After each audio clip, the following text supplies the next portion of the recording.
Kindly subscribe to our YouTube channel, see how to. Click on the subscribe button below and also click on the bell beside this. This will notify you once we drop a new video. Thank you.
Nice one.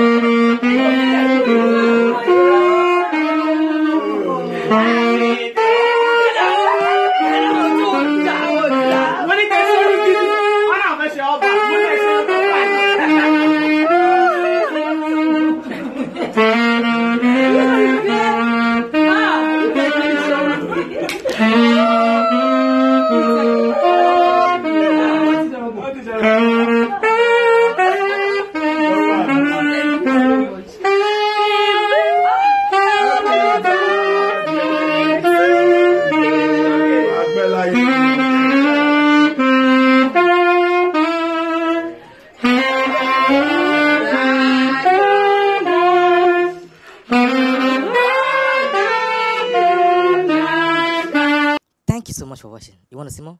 Click below and subscribe because we drop video every day.